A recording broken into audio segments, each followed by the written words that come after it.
아내 토마스 하디.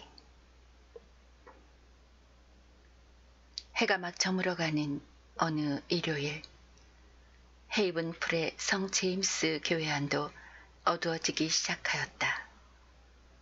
교회는 이제 막 예배가 끝났으므로 강단 위에 선 목사는 두 팔에 얼굴을 파묻고 있었고, 신도들은 예배 후에 한결 가벼워진 마음으로 숨을 내쉬며 교회를 나가려고 막 자리에서 일어나고 있었다. 교회 안은 아주 고요하였으므로 방파제 밖에 바다의 물결 소리까지도 선명하게 귀에 들려올 정도였다. 그러나 이 고요함은 곧 어떤 발자국 소리에 의해 깨어지고 말았다. 그것은 이 교회 집사가 신자들이 나갈 수 있도록 서쪽 문을 열기 위해 걸어갔기 때문이었다.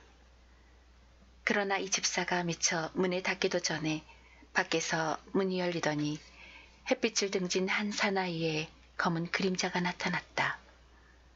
놀란 집사는 얼른 옆으로 비켜섰다. 선원의 복장을 한 그 사나이는 조용히 문을 닫더니 신도들의 자리를 지나 목사가 있는 강단을 오르는 계단 앞까지 와서는 멈춰섰다. 목사는 신도들을 위한 기도를 몇 차례 올렸고 자기 자신을 위한 기도도 이미 끝마쳤다. 그는 이 검은 그림자의 사나이를 똑바로 쳐다보았다. 목사님, 용서하십시오. 그는 신도들에게도 들릴 만큼 분명하게 목사에게 말하였다. 제가 탄 배가 난파를 당하였지만 저는 간신히 목숨을 건질 수 있었습니다. 그래서 하느님께 감사의 기도를 드리고 싶어서 이렇게 왔습니다. 목사님께서 허락만 하신다면요.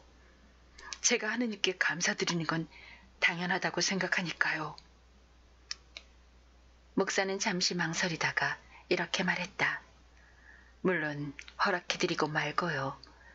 만약 예배를 드리기 전에 그런 청을 해주셨다면 함께 감사기도를 드릴 수 있었을 텐데요.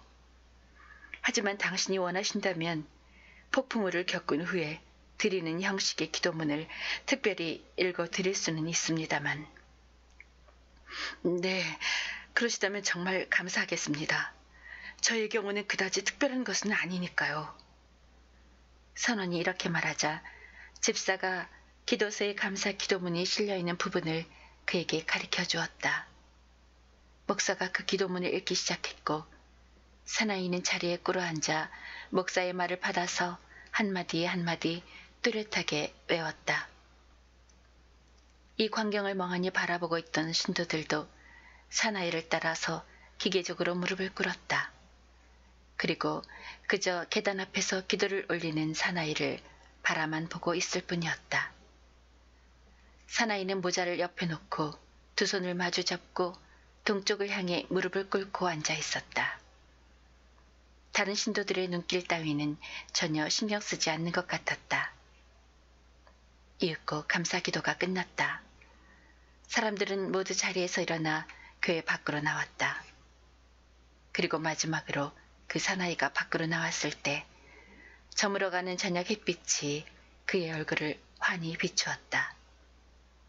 그 구장에서 오래 살았던 사람들은 그가 바로 쉐이드 렉 졸리프라는 것을 알 수 있었다. 이 사나이가 이 고장에서 자취를 감춘 것은 약 6, 7년 전이었다. 그는 헤이븐풀에서 태어났지만 어렸을 때 이미 부모님을 다 여의었기 때문에 일찍부터 선원이 되어 고향을 떠났던 것이다. 그는 마을 사람들과 이야기를 나누면서 한 길로 걸어 나왔다. 그는 사람들에게 고향을 떠난 후 갖은 고생 끝에 연안 일대를 항해하는 작은 쌍돛배를 소유한 선장이 되었다는 이야기와 그 배가 이번 폭풍우에서 아슬아슬하게 난파를 피할 수 있었다는 이야기를 하였다. 그러는 그에게 자기 앞에서 걸어가고 있는 두 여자가 눈에 띄었다. 이 두 명의 아가씨는 사나이가 처음 교회에 들어섰을 때부터 매우 흥미로운 눈초리로 이 사나이를 살폈었다. 그리고 지금 교회를 나오면서 사나이에 대한 이야기를 서로 주고받던 참이었다. 한 아가씨는 아담한 키에 조금 마른 듯한 몸매로 얌전해 보였고 다른 아가씨는 키가 크고 몸집도 큰 편이었다. 졸리프 선장은 그녀들의 뒷모습을 잠시 훑어보았다. 어깨 위로 늘어진 곱슬머리에서 발끝까지. 저 두 아가씨는 누구죠? 그는 옆에 있는 사람에게 이렇게 물었다. 키가 작은 아가씨는 에밀리 해닝이고 큰 아가씨는 조안나 피파드예요. 아, 그래요. 기억이 나는군요. 그는 두 아가씨의 곁으로 바짝 다가가서 슬쩍 윙크를 해보였다. 안녕하세요, 에밀리. 날 모르겠어요? 사나이는 회색 눈을 깜빡이며 이렇게 말하였다. 어머, 졸리프 씨 아니세요? 에밀리는 수줍은 듯이 말하였다.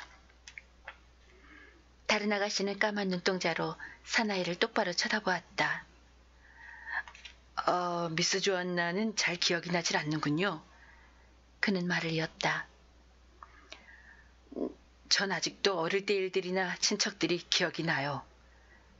그들은 함께 나란히 걸어갔고 졸리프는 죽을 고비에서 가까스로 목숨을 건지게 된 이야기를 자세하게 들려주었다.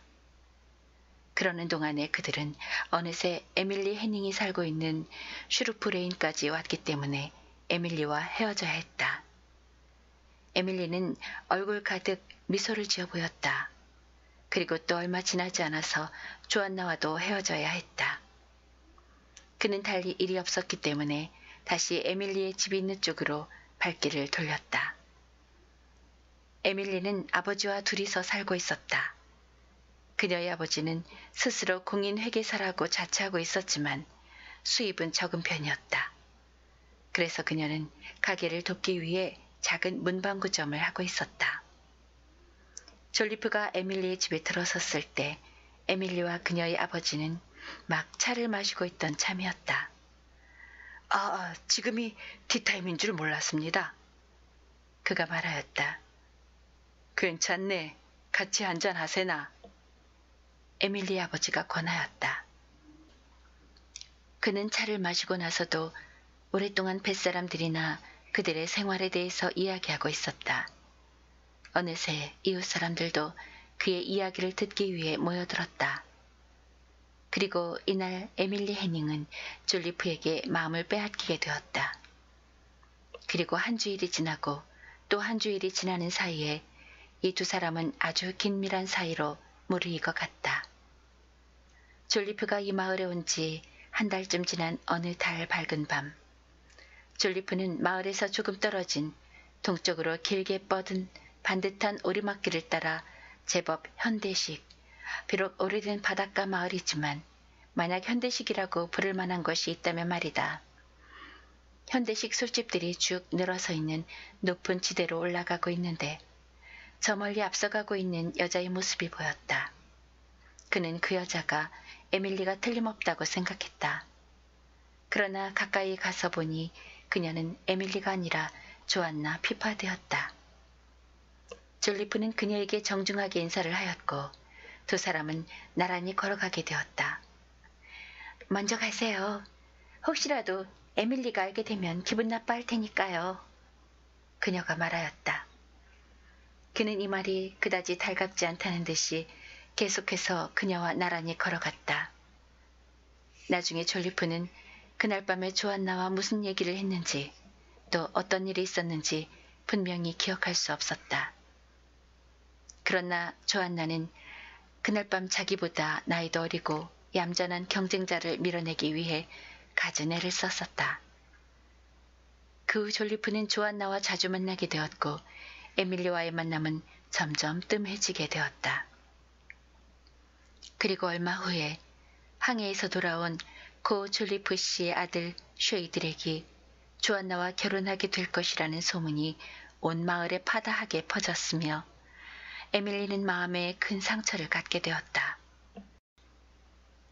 이 소문이 퍼진 다음 어느 날 아침, 조안나는 아침 산책을 가듯이 옷을 갈아입고 좁다란 내거리에 자리 잡고 있는 에밀리의 집을 향해 밖으로 나왔다. 에밀리가 스위드렉을 잃고 깊은 슬픔에 잠겨 있다는 소식을 듣고 친구의 애인을 가로챈 데 대한 양심의 가책을 받았기 때문이었다. 사실 조한나는 이 사나이에게 홀딱 반했다거나 깊이 사랑한다거나 하지는 않았다. 단지 자신의 친구에게 가던 마음이 기울어 자신에게로 왔던 그 친절이 마음에 들었을 뿐이었고 결혼에 대한 막연한 기대감이 있을 뿐이었다. 조한나는 아주 야심이 많은 여자였다. 졸리프의 사회적인 신분이나 여러 가지 조건은 조한나보다 나을 것이 없었다. 그리고 조한나 정도의 매력 있는 여자라면 괜찮은 집안의 남자와 결혼할 수 있는 기회도 자주 있었기 때문에 정녕 에밀리가 스웨이드렉을 잊을 수 없다면 그를 주저없이 그녀에게 양보하려고 생각하였다. 그녀는 자신의 이런 의사를 분명히 밝히기 위해 스웨이드렉에게 보내는 절연의 편지도 써가지고 갔다. 그러니까 에밀리가 정말로 비관에 잠겨 괴로워하고 있다면 그녀에게 그 편지를 보여줄 생각이었다. 조한나는 슈루프레인으로 접어들어 행길보다 낮은 문방구점에 들어갔다. 이 시간쯤이면 항상 에밀리의 아버지는 집에 있지 않았다. 그리고 몇 번을 불렀지만 대답이 없는 것을 보니 에밀리 또한 없는 것 같았다. 가게는 한가한 편이었으므로 한 몇 분쯤 자리를 비워도 별로 지장은 없었다. 조한나는 가게에서 기다리기로 하였다. 가게에 있는 빈약한 상품들이 손님들의 눈에 조금이라도 풍성하게 보이도록 아주 솜씨 좋게 진열되어 있었다. 그때 한 사람이 창 밖에서 6페니짜리 노트와 진열품들을 유심히 바라보고 있는 것이 눈에 띄었다. 그는 졸리프였다. 졸리프는 에밀리가 혼자 있지 않나 해서 기웃거리고 있었던 것이다. 조한나는 에밀리의 채취가 있는 이곳에서 그와 만나고 싶지는 않았으므로 뒷채와 통에 있는 문으로 살짝 빠져나갔다. 에밀리와는 허물없이 지내던 사이였기 때문에 예전부터 이 문으로 자주 드나들었다. 졸리프가 가게 안으로 들어왔다. 그는 에밀리의 모습이 보이지 않는 것을 확인하고 실망하는 표정을 짓고는 막 밖으로 나가려고 하였다. 바로 그때 용무를 마치고 급히 돌아오는 에밀리의 그림자가 문간에 나타났다. 그녀는 졸리프를 보자 잠시 멈칫거리더니 뒤돌아 나가려는지 몇 걸음 뒤로 물러섰다. 에밀리, 달아나지 말아요. 내가 그렇게 무서워요? 졸리프가 말하였다. 누가 무섭다고 했나요? 졸리프 선장님, 너무 뜻밖이라 놀랐을 뿐이에요. 에밀리의 목소리는 떨리고 있었다. 지나는 길에 잠깐 들렸어요. 졸리프가 말하였다. 무엇을 사시려고요? 그녀는 계산대 뒤로 가며 말했다. 그런 게 아니오, 에밀리. 당신은 왜 자꾸 나를 피하려고 하지? 왜 자꾸 숨으려고만 하느냐 말이오. 아마도 당신은 나를 꽤 미워하나 봅니다. 그럴 리가요. 제가 어떻게 당신을 미워하겠어요? 그럼 에밀리, 이리 가까이 좀 와요. 우리 오래간만에 이야기나 좀 나누지 않겠소? 에밀리는 살짝 미소 지으며 계산대 뒤에서 빠져나와 그의 곁으로 다가왔다. 고마워요, 사랑스러운 에밀리. 사나이가 말했다. 졸리프 선장님, 그 말씀은 저 아닌 다른 여자한테나 하실 말씀이라고 생각하는데요. 그래요. 무슨 말인지 알겠어요. 하지만 에밀리, 나는 바로 오늘 아침까지만 해도 당신이 날 조금도 생각하지 않는다고 생각했어요. 당신이 조금이라도 날 생각한다는 것을 알았다면 내가 왜 조한나와의 결혼을 생각했겠소. 물론 처음부터 전혀 조한나에게 호감을 갖지 않은 것은 아니었소. 하지만 그녀는 나에게 친구 이상의 애정을 갖고 있지 않아요. 나는 처음부터 그것을 알고 있었어요. 아무튼 이제야 나는 진정으로 나의 아내가 되어달라고 청혼할 사람을 발견했어요. 에밀리, 오랫동안 세상을 등지고 항해를 하다 돌아온 남자의 눈은 박쥐처럼 어둡기 마련이라오. 여자라면 누구나 다 아름답고 똑같아 보여서 누가 누군지 분간을 할 수가 없어요.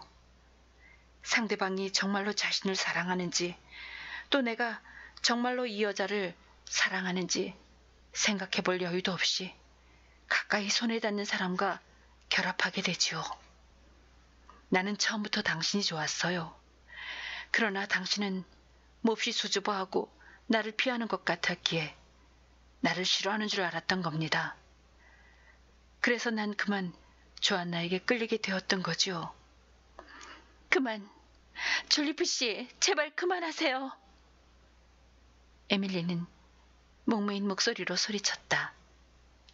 당신은 다음 달이면 조안나와 결혼하실 분이에요. 이제 와서 그게 무슨 상관이에요? 사랑하는 에밀리. 그는 두 팔로 그녀의 작은 몸을 꼭 껴안으며 이렇게 말하였다. 커튼 뒤에 숨어있던 조안나는 새파랗게 질렸고 그 광경을 보지 않으려고 했으나 그것은 마음뿐이었다. 내가 영원히 사랑할 수 있고 결혼하고 싶은 여자는 오직 당신밖에 없어요. 조안나는 언제든 나와 기꺼이 헤어질 용의가 있다고 나한테 직접 말하기도 했어요. 그녀는 나보다 더 나은 남자와 결혼하고 싶어 하지요. 나와 결혼하기로 했던 것은 한낱 동정에 지나지 않아요. 조안나처럼 날씬하고 멋진 여자는 나같이 소박한 뱃사람 따위의 신부감이 아니에요. 당신이야말로 진정 내 배필이라고 생각해요. 사나이는 이렇게 말하고 그녀에게 키스를 퍼부었다. 그녀의 몸은 뜨겁게 달아올라 그의 품 안에서 바르르 떨고 있었다. 조안나가 정말 당신과 헤어지려고 할까요? 정말 그럴 수 있을까요? 물론요. 조안나는 우리가 불행하게 되기를 바라지 않을 거요. 그녀는 틀림없이 나를 떠나줄 거요. 제발 그렇게만 된다면. 졸리프 선장님, 이제 그만 돌아가시는 게 좋겠어요. 그러나 사나이는 계속 그곳에서 머뭇거리다가 손님이 들어와서야 겨우 그곳을 나왔다. 커튼 뒤에서 이 모든 광경을 지켜본 조안나는 걷잡을 수 없는 질투의 불길에 휩싸였다. 그리고 그녀는 이곳을 빠져나갈 길을 찾아보았다. 일이 이렇게 되고 보니 그녀는 에밀리 몰래 밖으로 빠져나갈 수밖에 없었던 것이다. 조안나는 복도로 나와 뒷문으로 해서 밖으로 나왔다. 조안나는 두 사람의 포옹과 키스 장면을 보고 나서는 지금까지 했던 모든 결심이 완전히 뒤바뀌고 말았다. 이제 그녀는 스웨이드렉을 놓아줄 수가 없었다. 그녀는 집으로 돌아오자 미리 써둔 절연의 편지를 태워버렸다. 그리고 집안 사람들에게는 졸리 부선장이 찾아오면 몸이 아파서 만날 수 없다고 전하라고 하였다. 그러나 스웨이드렉은 찾아오지 않았고 다만 솔직한 자신의 의사를 전해왔을 뿐이었다. 그것은 자신의 애정은 한갓 우정에 불과하다고 한 말을 상기시키며 약혼을 취소해달라는 것이었다. 스웨이드렉은 자신의 숙소에서 항구와 그 너머의 섬들을 바라보면서 회답이 오기를 애타게 기다리고 있었다. 그는 불안하고 초조한 마음을 억제할 수가 없어 날이 저물자 어두운 거리로 나왔다. 그는 직접 조안나를 찾아가기로 하였다. 찾아가서 직접 양해를 구하기로 하였다. 그러나 조안나의 어머니는 그녀가 몸이 불편해서 그를 만날 수 없다고 했다. 그가 까닭을 물었더니 스웨이드렉이 그녀에게 보낸 편지를 보고 너무나 낙심했기 때문이라고 말하였다.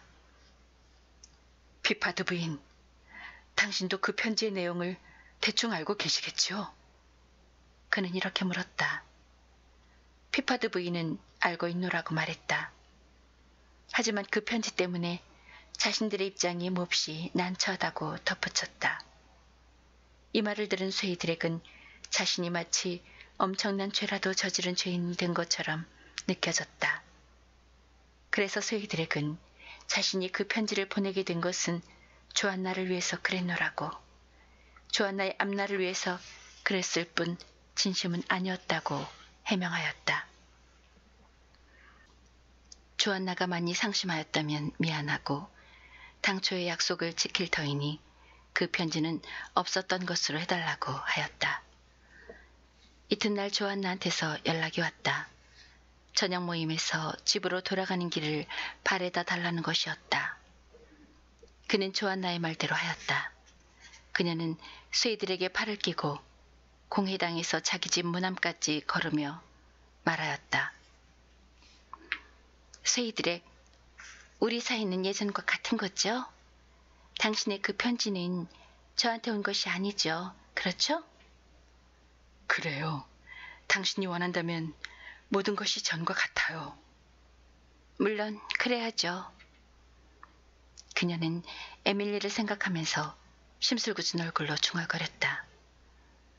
스웨이드렉은 믿음이 깊고 양심적인 남자였기 때문에 그녀의 말을 생명처럼 소중히 여겼다. 마침내 그들은 결혼하였다. 스웨이드렉은 결혼하기 전에 에밀리에게 자신에 대한 조안나의 애정은 진심이었다고, 자신이 착각했노라고 조심스럽게 전하였다. 그들이 결혼한 지 한 달이 지나서 조안나의 어머니가 세상을 떠났다. 그리고 이들 신혼부부는 현실의 벽에 부딪혔다. 조안나는 어머니까지 세상을 떠나고 보니 다시 바다에 나가서 일하겠다는 남편의 주장을 이제는 묵살할 수만은 없는 처지에 놓이게 되었다. 그를 집에 붙잡아 놓은들 별로 할 일이 없기 때문이었다. 그들은 여러 가지 궁리 끝에 어느 번화한 행길에 작은 식료품 가게를 차리기로 하였다. 마침 적당한 가게도 나온 참이었다. 스웨이드렉은 장사에 대해서는 전혀 아는 바가 없었다. 그것은 조안나도 마찬가지였다. 그들은 차차 장사를 배워나갈 심산이었다. 이들 두 부부는 이 가게를 꾸려나가는데 온 힘을 기울였으나 시간이 지나도 가게는 조금도 나아지지 않았다. 그러는 동안에 이들 부부에게도 두 아들이 생겼다. 조안나는 지금까지 남편을 그다지 사랑한 적은 없었지만 두 아들만은 맹목적으로 사랑하였다. 그녀는 앞날에 대한 모든 기대와 희망을 두 아들에게 걸고 있었다. 가게는 여전히 조금도 더 번창하지 않았다. 때문에 그녀가 아이들의 교육이나 장래에 대해서 지니고 있는 커다란 꿈들도 이 초라한 현실 앞에서 무참히 깨어질 수밖에 없었다. 그녀의 두 아들이 받은 학교 교육은 보잘것없는 것이었으나 바닷가에서 자라난 아이답게 그 또래의 아이들이 가장 매력을 느끼는 항해술이나 어떤 모함적인 일에는 상당한 관심을 보이고 있었다. 졸리프 부부의 결혼 생활에 있어서 그들 자신의 생활 이외에 가장 관심거리는 에밀리의 결혼이었다. 에밀리는 읍내에서 가장 번창한 사업을 하는 상인의 눈에 들어 사랑을 받게 되었다. 이것은 마치 바로 눈앞에 있는 것은 남의 눈에 잘 띄지 않고 미처 생각지도 않은 구석에서 보석이 발견되는 것과 같은 인연이라고 할 수 있었다. 그 상인은 에밀리보다 훨씬 나이 많은 호랍이이긴 했지만 그래도 아직은 한창 때라고 말할 수 있는 장년의 사나이였다. 처음에 청혼을 받았을 때 에밀리는 어떤 남자와도 결혼하지 않겠노라고 딱 잘라서 말하였다. 그러나 레스터 씨는 끈기 있게 묵묵히 기다려주었다. 그리고 마침내 그의 마음에 감동한 에밀리는 청혼을 받아들였다.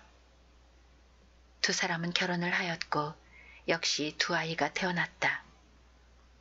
아이들이 무럭무럭 잘 자라자 에밀리는 자신이 무척 행복하다고 생각되었다. 전에는 결코 자신이 이렇게 행복해지리라고는 생각도 못했었다. 이 고풍스러운 읍내에는 벽돌로 지은 크고 멋진 집이 몇 채 있었는데 레스터 씨의 집도 그중 하나였다.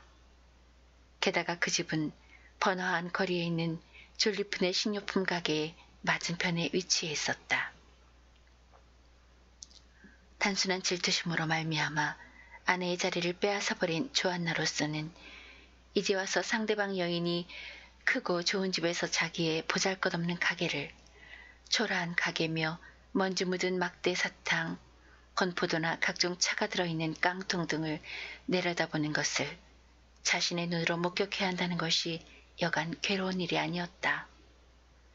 가게 사정은 점점 더 나빠져서 이제는 조안나가 직접 가게를 보아야 할 처지가 되었다. 그녀는 2페니짜리 물건을 사러 온 손님이 부르거나 손짓만 하여도 급히 계산대를 왔다 갔다 해야 하는 자신의 초라한 모습을 에밀리 레스터가 길 건너 우아하고 넓은 응접실에 앉아서 보고 있다는 것은 정말로 굴욕적인 일이 아닐 수 없었다. 조안나는 아무리 하찮은 손님이 가게에 와도 반가이 맞아 했으며 또 그들을 길에서 만나도 공손히 인사를 해야만 했다. 그러나 이와는 반대로 에밀리는 아이들과 가정교사를 데리고 여유있게 거리를 산책하기도 하고 마을의 점잖은 사람들과 한가로이 이야기를 주고받았다. 이것은 바로 조안나가 별로 사랑하지도 않는 사람의 애정을 다른 사람에게 빼앗기지 않으려고 그와 결혼한 결과였다. 그러나 스웨이드렉은 착하고 정직한 사람이었다. 그는 몸과 마음을 다해 남편으로서 충실하였다. 세월이 흐를수록 두 아들의 어머니인 아내에게 더욱더 정성을 기울였다. 과거에 에밀리에게 가졌던 사랑의 흔적은 젊은 시절의 한 충동에 불과하였다고 여겼다. 에밀리는 그에게 있어 이제 한 평범한 여자친구에 불과하였던 것이다. 스웨이드렉 졸리프를 대하는 에밀리의 감정 또한 마찬가지였다.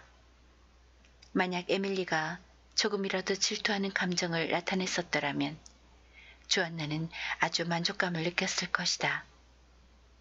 조안나는 자신이 만들어낸 일의 결과에 대해서 두 사람 모두 별 관심을 나타내지 않았기 때문에 불만스러웠다.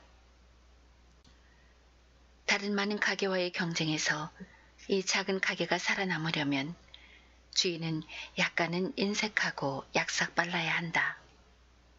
그러나 스웨이드렉에게는 이러한 기질이 전혀 없었다. 만약 어떤 고집센 행상인이 억지로 떠맡기다시피 한 달걀 대용품을 어떤 손님이 찾아와서 정말 맛이 좋으냐고 묻는다면 그는 이렇게 대답하곤 했다. 푸딩 속에 직접 넣어보기 전에야 어떻게 그 맛을 알 수 있겠습니까? 또 손님이 모카 커피를 가리키며 이거 진짜예요? 하고 물으면 그는 이렇게 대답하였다. 저희들은 그렇게 알고 있지만 사실은 누가 알겠어요? 어느 여름날의 일이었다. 숨이 막히는 것 같은 뜨거운 햇빛이 길 건너 맞은편 벽돌집에서 반사해 가게 안으로 들어왔다. 가게 안에는 졸리프 내외밖에는 없었다. 한 화려한 마차가 에밀리의 집 앞에 와서 멈춰서는 것이 조안나의 눈에 띄었다. 요즘 에밀리는 부쩍 자주 이 가게에 와서 물건을 사갔다. 마치 단골 손님처럼. 스웨이드렉, 당신은 장사할 체질이 아닌가 봐요.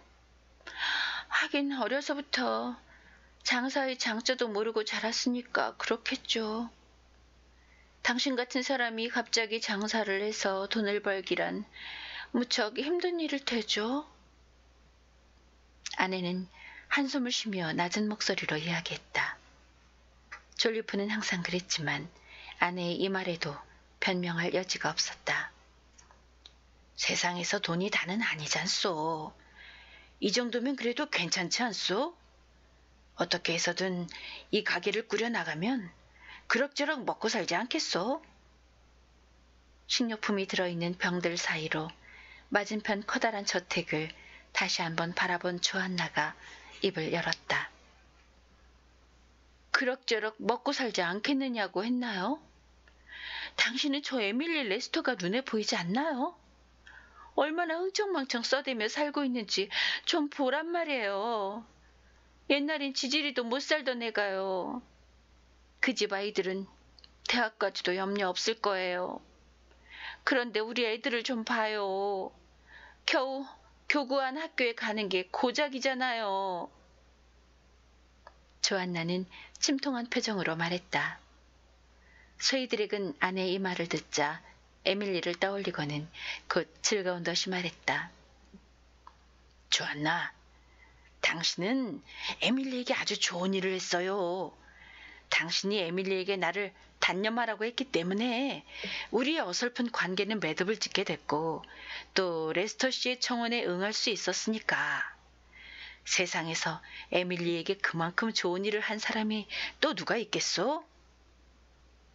조안나는 이 말을 듣자 거의 미칠 지경이었다. 이제 옛날 일은 말하지 마세요.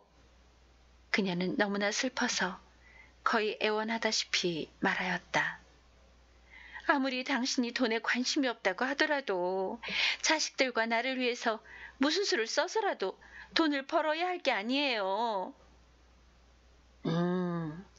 솔직히 말해서 난 이런 일이 성미에 맞지 않소. 처음부터 난 그걸 쭉 느꼈소.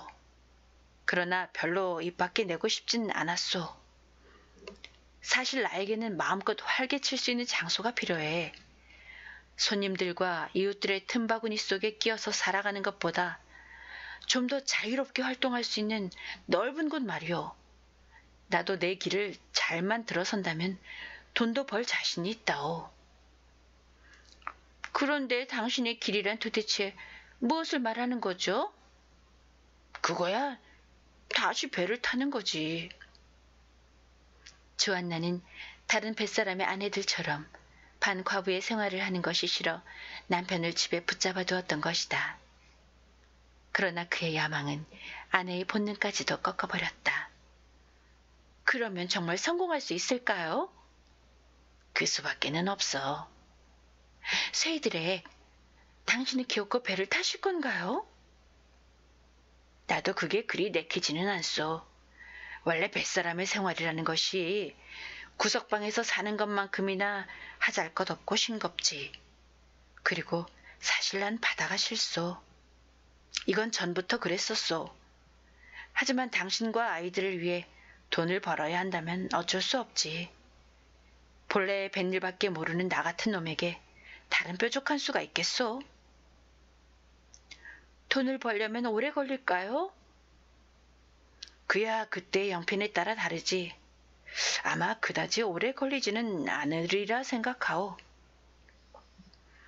다음 날 아침 쇠이드렉은 항해용 재킷을 꺼내 입었다. 그가 처음에 바다에서 돌아왔을 때 입고 있었던 것이었다. 그리고 바로 부둣가로 나갔다. 항구는 전에 비해 조금 편했으나 여전히 뉴파운드랜드와의 무역은 제법 활기있게 계속되고 있었다. 그 후 얼마 후에 쇠이드렉은 자기가 선장이 되기로 하고 공동으로 쌍돛배 한 척을 샀다. 그것을 사기 위해 그는 있는 재산을 몽땅 바쳤다. 처음 몇 달 동안은 연안 무역에 종사하면서 식료품 가게를 하면서 몸에 배인 육지의 냄새를 완전히 털어버렸다. 봄이 되자 그의 배는 뉴파운드랜드를 향하여 떠났다. 조안나는 이제 자식들과 집에 남아있게 되었는데 자식들도 이제는 건장한 젊은이로 성장해 있었고 부둣가에서 인부로 일하고 있었다. 잠깐 동안 일하는 거야 뭐 어때? 그녀는 자식들이 딱하다는 생각이 들 때마다 혼자 이렇게 중얼거렸다. 우리 집 형편에 놀고 먹을 수는 없으니까 어떡하겠어. 하지만 쇠이드렉만 돌아오면 이제 다 끝났어. 아직 17, 18살이니까 그때라도 가정교사를 데려다가 잘 가르치면 돼. 돈만 있으면 내 아이들에게도 수학이나 라틴어를 가르쳐서 에밀리의 아이들처럼 신사로 만들 수 있어. 쇠이드렉이 돌아오겠다는 날이 차츰 가까워져 마침내 그날이 되었다. 그러나 그는 돌아오지 않았다. 배가 제 날짜에 돌아오기는 그리 쉬운 일이 아니었기 때문에 조안나는 별로 걱정하지 않았다. 배는 예정된 날짜보다 약 한 달쯤 지난 후에 돌아왔다. 쇠이들에게 돌아온다고 기별이 온 날은 비가 추적추적 내리는 밤이었다. 그리고 쇠이들에겐 빗속을 터벅터벅 걸어서 집으로 들어섰다. 아이들이 아버지 마중을 나갔지만 서로 만나지 못한 모양이었다.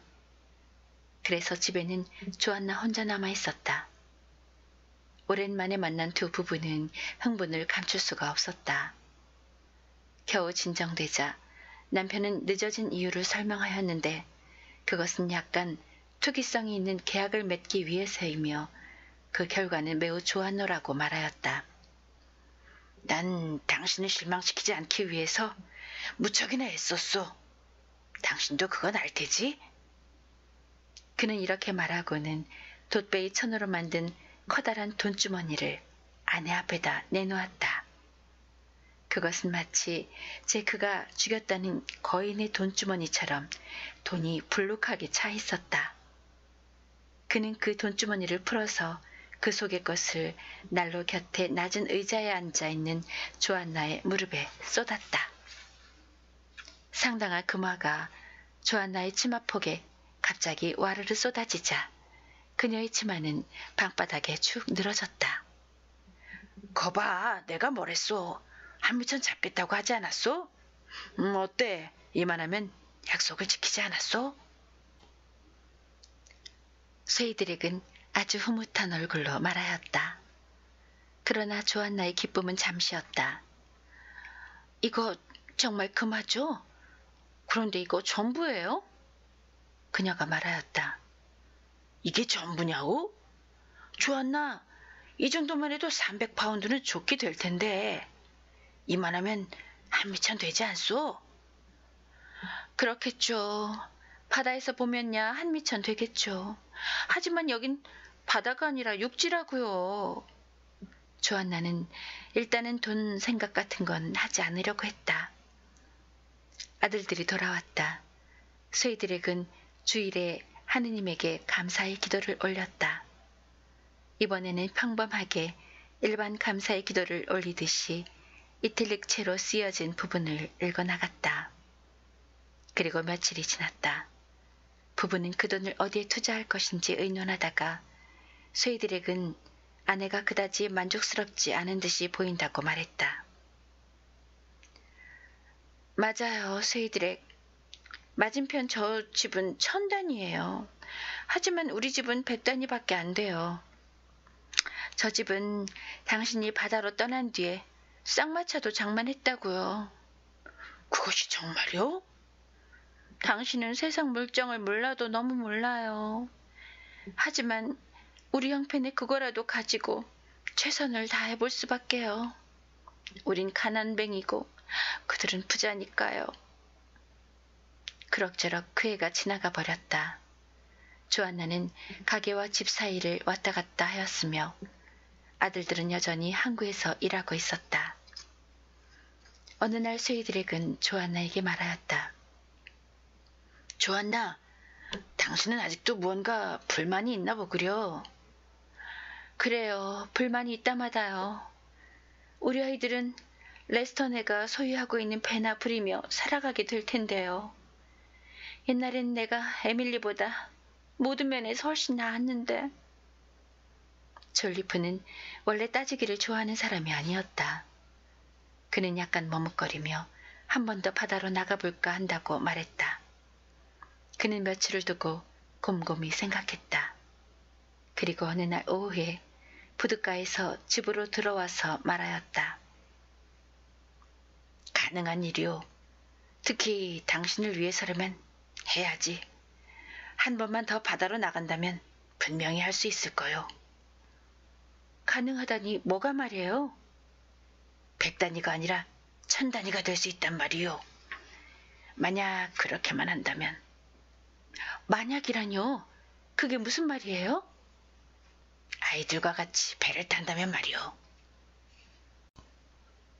그 말을 들은 조안나의 얼굴은 하얗게 질렸다. 쇠이들의 그런 말은 입 밖에도 내지 마세요. 왜? 그런 말은 듣기도 싫어요. 바다가 얼마나 위험한지 몰라서 그러세요. 나는 아이들을 번듯하게 키우고 싶어요. 그런 위험한 일을 어떻게 시켜요? 난 죽어도 그런 짓은 못해요. 알았어. 내 다시는 그런 말은 하지 않으리다.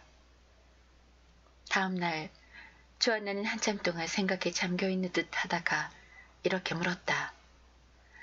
만약 당신이 아이들과 함께 바다로 나간다면 정말로 전보다 더 많이 벌어올 수 있을까요? 물론이지. 내가 혼자서 버는 것보다 4배는 더 벌 수 있을 테지. 내가 잘 지켜봐주면 아이들은 자신들의 몫을 단단히 해낼 거요. 좀 더 자세히 얘기해 주세요. 우리 아이들은 웬만한 선장 못지않게 배를 능숙하게 부릴 수 있어. 남쪽 바다에는 이 항구보다 더 물고기가 사나운 곳은 없다오. 우리 아이들은 어려서부터 단련이 되어 왔기 때문에 물에 대해서는 아주 침착하오. 아마 그 아이들보다 갑절이나 나이 많은 사람 5~6명이 있다 해도 우리 아이들을 다 당해내지 못할 거요. 아주 믿음직스럽지. 조안나는 잠시 또 생각이 잠기더니 이렇게 말하였다. 하지만 역시 바다는 위험해요. 게다가 전쟁이 났다는 소문도 있고요. 조안나는 역시 불안해하며 말하였다.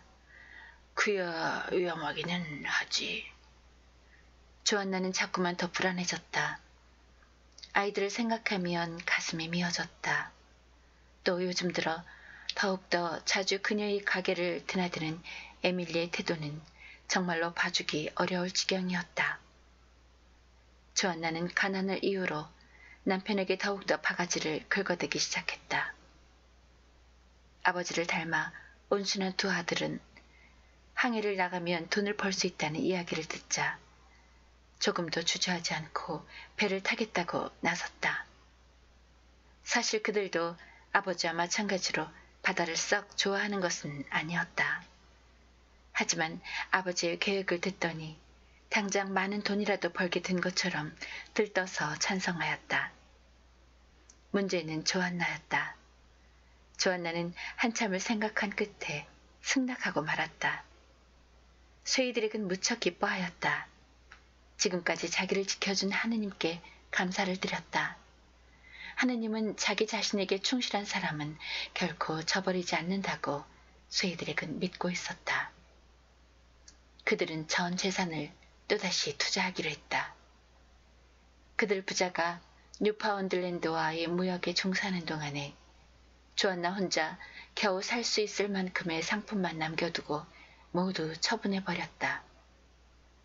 지난번에는 아들들과 같이 있었기 때문에 미처 몰랐지만 이제는 그녀 혼자서 그 지루한 시간을 어떻게 견딜지 막막하였다. 그러나 그녀는 앞날의 행복을 위해서 꿋꿋이 견디리라 굳게 결심하였다.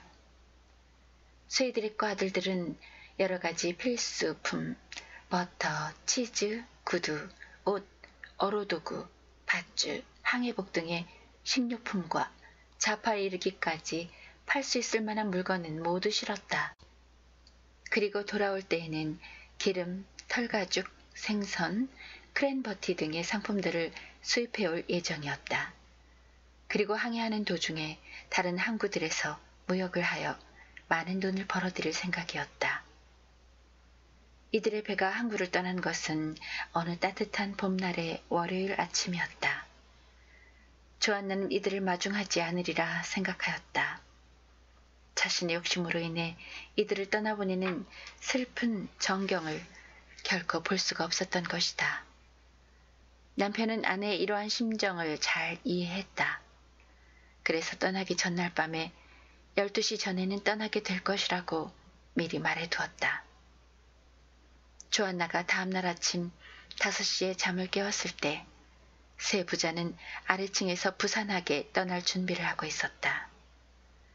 조안나는 일부러 바로 내려가지 않았다. 그녀는 자리에 누운 채로 마음을 가다듬으려고 애썼다. 남편은 지난번과 마찬가지로 9시쯤 되어서 출발할 거라고 생각했다. 그러나 그녀가 슬픈 마음을 진정시키고 아래층으로 내려갔을 때에는 이미 남편과 아이들은 떠나고 없었다.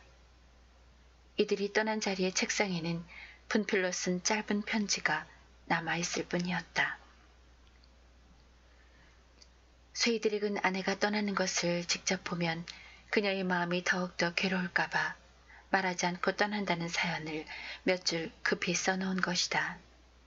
그리고 그 밑에 아이들이 쓴 글귀가 눈에 띄었다. 어머니, 안녕. 조안나는 급히 부두를 향해 뛰어갔다. 그리고 저 멀리 떠나는 남편의 배를 보았다. 그러나 그녀의 눈에는 바람에 펄럭이는 돈만이 보일 뿐 남편이나 아이들의 모습은 보이지 않았다. 내가 그들을 떠나게 한 거야. 그녀는 이렇게 중얼거리며 울음을 터뜨리고 말았다. 그녀가 집으로 돌아와 다시 안녕이라는 글씨를 보았을 때 그 글씨는 그녀의 가슴을 갈갈이 찢어놓는 듯하였다. 그러나 그녀가 안방에 들어와 에밀리의 집을 건너다 보았을 때 그녀의 얼굴에는 옅은 미소가 지나갔다. 이제는 저 거만한 에밀리에게 굽실거리는 굴욕에서 벗어나게 될 것이다. 그녀만큼 잘 살게 될 것이다. 에밀리 레스터에 대해서 말한다면 결코 그녀는 거만하다거나 우쭐대지 않았다. 그것은 다 조안나의 자격지심이었다. 에밀리는 부유한 상인의 아내로서 조안나보다 윤택한 것은 사실이었고 어쩌다 둘이 마주치게 되면 에밀리는 될수록 그러한 차이를 보이지 않으려고 했었다. 그의 여름도 어느새 다 지나갔다. 조안나의 가게는 이제 계산대와 유리창만 남았다고 해도 과언이 아닐 정도였다. 조안나는 텅 비어버린 가게에서 간신히 연명해 나가고 있었다. 이제 단골 손님이라고는 에밀리뿐이었다. 조안나는 이 레스터 부인이 상품의 질도 물어보지 않고 손에 잡히는 대로 사주는 지나친 친절이 오히려 가슴을 도려내는 듯이 아팠다. 그녀는 마치 적선을 베풀듯이 가리지 않고 물건을 사주었던 것이다. 겨울이 왔다. 이번 겨울은 다른 어느 해보다도 음산한 겨울이었다. 조안나는 작별의 인사말을 쓴 글씨를 잘 보관하기 위해 책상을 벽을 향해 돌려놓았다. 그녀는 그 글씨를 차마 자신의 손으로 지울 수가 없었다. 그 글씨를 바라볼 때마다 그녀의 눈은 눈물로 얼룩져 있었다. 에밀리의 아들들이 크리스마스 휴가를 보내기 위해 집으로 돌아왔다. 그들은 이제 곧 대학에 입학하게 될 것이다. 조안나는 하루하루를 겨우 연명해 나갔다. 이제 한 번의 여름이 더 지나면 항해도 끝날 것이다. 그 여름이 끝날 무렵 에밀리는 옛 친구가 몹시 애를 태우고 있다는 말을 듣고 조안나를 찾아갔다. 남편과 아이들에게서 몇 달째 소식이 끊어졌던 것이다. 에밀리가 가게의 계산대를 지나 뒷방으로 들어갈 때 그녀의 비단옷은 뽐내듯이 반짝였다. 넌 아주 잘 되었지만 난 이 모양이구나. 조안나가 말했다. 별 얘기를 다 하는구나. 이제 곧 많은 돈을 벌어가지고 오실 텐데. 에밀리가 말하였다. 안 올지도 모른다는 생각을 하면 정말로 못 참겠어. 여자 혼자만 남겨두고 셋이 몽땅 한 배를 타다니. 그런데 벌써 몇 달째 소식이 없단다. 걱정하지 마. 아직 돌아올 날이 남았는데 벌써부터 걱정할 필요는 없잖아. 허전함을 달랠 수가 없어. 그러게 왜 애초에 보냈어. 그동안 잘 살아왔으면서. 그래, 내가 가라고 했어. 조안나는 에밀리를 쏘아보며 말하였다. 왜 가라고 했는지 알아? 너희는 그렇게 잘 사는데 우린 이 모양으로 초라하게 사는 것이 참을 수가 없었어. 만약 네가 날 미워한다고 해도 어쩔 수 없어. 아니야, 조안나. 내가 왜 널 미워하겠니? 어느새 가을도 깊어졌다. 쇠이들에게 배가 마땅히 돌아와야 하는데 어쩐 일인지 부두에서 그의 배는 그림자도 구경할 수가 없었다. 조안나는 그 걱정이 현실이 되는 게 아닌가 하였다. 그녀는 떨리는 마음을 진정시킬 수가 없었다. 난로가에 앉아 바람이 불 적마다 그녀의 온몸도 바르르 떨렸다. 그리고 그녀는 바다를 무서워하게 되고 증오하게 되었다. 그녀가 슬퍼하는 모습을 보고 바다는 기뻐하는 원수 같은 존재라고 생각하였다. 그들은 반드시 돌아올 거야.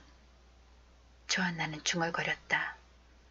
조안나는 쇠드랙이 떠나기 전에 이번 항해에 성공해서 돌아오면 지난번 난파를 면하고 왔을 때 감사의 기도를 올렸던 것처럼 아들들을 데리고 교회에 가서 하느님께 진심으로 감사의 기도를 올리겠다던 말이 머릿속에 떠올랐다. 그녀는 아침 저녁으로 교회에 갔다. 그리고 강단에서 가장 가까운 곳에 자리를 잡고 앉았다. 그녀는 쇠드랙이 젊은 시절 무릎을 꿇고 앉았던 자리를 물끄러미 바라보았다. 20년 전 어느 겨울 남편이 무릎을 꿇고 앉았던 그 자리를 그녀는 정확히 기억하고 있었다. 그녀는 그 자리에 모자를 벗어놓고 그 자리에 그대로 무릎을 꿇고 앉았다. 그러면 하느님은 자비하신 분이니 아마 남편을 그 자리에 그대로 다시 앉을 수 있게 할 것이라고 굳게 믿었다. 남편이 양옆에 두 아들을 하나씩 앉히고 기도를 하고 있는 모습을 마치 눈앞에서 보고 있는 것 같았다. 훤치 않게 두 아들과 그 사이에 있는 건장한 몸집의 남편. 그들은 합장을 하고 동쪽을 향해 있었다. 그녀가 피로한 눈을 들어 동쪽을 볼 때마다 그들 세 부자의 환영이 아른거렸다. 그들은 돌아오지 않았다. 하느님은 자비로운 분이지만 조안나의 영혼을 불안에서 건져주지는 않았다. 그것은 아마도 젊은 날의 조안나가 자신의 양심을 저버린 대가인지도 모른다. 그러나 그것은 죄값이라고 하기에는 너무나 큰 것이어서 그녀를 완전히 절망에 빠뜨렸다. 배가 돌아온다고 한 날이 벌써 여러 달이 지났건만 아직도 배는 돌아오지 않았다. 조안나는 날마다 부두에 나가 배를 기다렸다. 환히 트인 뱃길이 보이는 언덕에 올라가 멀리 지평선 저쪽에 작은 점 같은 것이 물결을 타고 남쪽을 향하는 것을 보고 쇠이들에게 배일 것이라고 생각하곤 하였다. 또 그녀는 집 안에 있다가도 부두 쪽에서 왁자지껄하는 사람들 소리가 나면 속으로 그이와 아이들이 오나 봐 하고 중얼거리며 벌떡 일어나 밖을 내다보았다. 그러나 그들은 돌아오지 않았다. 그녀는 주일마다 교회 강단 앞에 앉아있는 세 사람을 보기는 했지만 그것은 환영에 불과하다. 이제 그녀의 가게도 바닥이 나버렸다.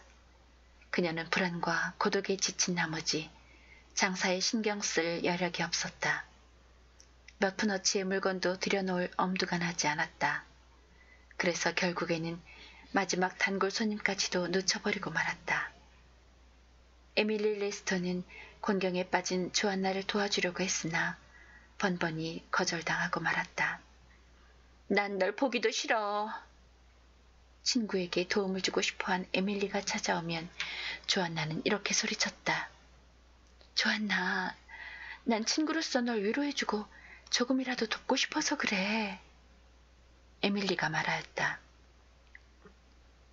넌 돈 많은 남편과 훌륭한 아들을 둔 부인이 아니니 자식도 남편도 다 잃어버리고 늙어버린 할멈을 내가 어떻게 하겠다는 거니? 조안나, 이런 곳에 혼자 있지 말고 우리 집에 와서 같이 사는 게 어떻겠니? 안 돼. 그들이 돌아왔을 때 내가 집에 없어서는 안 돼. 그러고 보니 너 날 가족들과 떼어놓을 작정이구나. 그것만은 절대로 안 되지. 난 그냥 여기 있을 거야. 난 네가 정말 보기 싫어. 아무리 나한테 친절한 척해도 역겹기만 해. 그러나 세월이 흘러감에 따라 아무 수입도 없는 조안나로서는 뾰족한 수가 없었다. 집세도 못 낼 형편이었다. 주위의 모든 사람들이 쇠이드렛과 아들들이 돌아오기는 이젠 틀렸다고 이야기했다. 그녀는 할 수 없이 레스터의 집에서 신세를 지기로 하였다. 그녀는 레스터의 집 3층의 한 방에서 거처하게 되었다. 그 방은 그 집 가족들과 부딪히지 않고 마음 놓고 밖으로 출입할 수 있게 되어 있었다. 조안나의 머리는 어느새 희끗희끗해지고 이마에는 깊은 주름살이 패여 있었다. 몸은 깡마르고 허리는 구부정하였다. 하지만 아직도 그녀는 남편과 아들들을 기다리고 있었다. 그녀는 어쩌다가 에밀리와 마주치게 되면 퉁명스럽게 이렇게 말했다. 난 네가 왜 나를 이리 데려왔는지 다 알아. 넌 내게 쇠드렉을 뺏은 안갚음을 하려는 거야. 그가 돌아왔을 때 내가 집에 없는 것을 보고 다시 바다로 떠나도록 말이야. 친구의 마음이 얼마나 아프고 슬플까를 생각한 에밀리 레스터는 친구의 터무니없는 비난을 들으면서도 꾹 참았다. 에밀리뿐만 아니라 이곳 헤이븐풀에 사는 모든 사람들은 쇠드렛과 그의 아들들이 영원히 돌아오지 못할 곳으로 갔다고 생각하고 있었다. 그러나 조안나는 한밤중이라도 무슨 소리가 나기만 하면 침대에서 벌떡 일어나 램프를 들어 건너편 가게를 바라보곤 하였다. 하지만 번번이 그들이 아니란 걸 확인하고는 풀이 죽었다. 쇠이들에게 배가 항구를 떠난 지도 6년이 지난 어느 겨울 컴컴한 밤이었다. 차가운 바닷바람이 비린내를 품고 불어닥쳤다. 조안나는 다른 어느 때보다 더 간절한 심장으로 그날도 집 떠난 이들을 위해 기도하고 11시가 되어서야 잠자리에 들었다. 그녀는 자다가 깜짝 놀라 깨어났다. 그때의 시각이 밤 1시나 2시쯤 되었을 것이다. 거리에서 쇠이드렛과 아이들의 발소리가 들리더니 곧이어 가게 앞에 와서 부르는 소리가 들렸던 것이다. 그녀는 침대에서 벌떡 일어나 무슨 옷을 입었는지도 모르고 허둥지둥 융단을 깔아놓은 에밀리의 집 계단을 급히 내려갔다. 그리고 대문의 빗장을 풀고는 거리로 뛰어나갔다. 부둣가에서 휩쓸려온 안개로 인해 거리는 한 치 앞도 구별하기가 어려웠다. 그녀는 순식간에 행길을 건넜다. 그러나 그곳에는 아무도 없었다. 그녀는 미친 듯이 맨발로 근처를 헤맸으나 아무도 없었다. 그녀는 다시 가게 앞으로 돌아왔다. 쇠드렛과 아이들은 자기의 잠을 방해하지 않으려고 그냥 가게 안에서 하룻밤을 새려고 할지도 모른다. 그녀는 힘껏 가게 문을 두드렸다. 이윽고 현재 그 가게를 운영하는 젊은 주인이 2층 창문을 열고 내다보았다. 누구시죠? 그의 눈에는 송장 같은 여자가 반 벌거숭이로 서 있는 것이 보였다. 아, 졸리프 부인이시군요. 난 또 누가 왔나 했어요. 젊은 주인은 친절하게 말했다. 불쌍한 부인의 터무니없는 기대가 그녀를 이 지경으로 만들었다는 걸 잘 알고 있었기 때문이었다. 여긴 아무도 찾아오지 않았어요. 젊은 주인은 이렇게 말하고 가엾다는 표정으로 그녀를 쳐다보았다.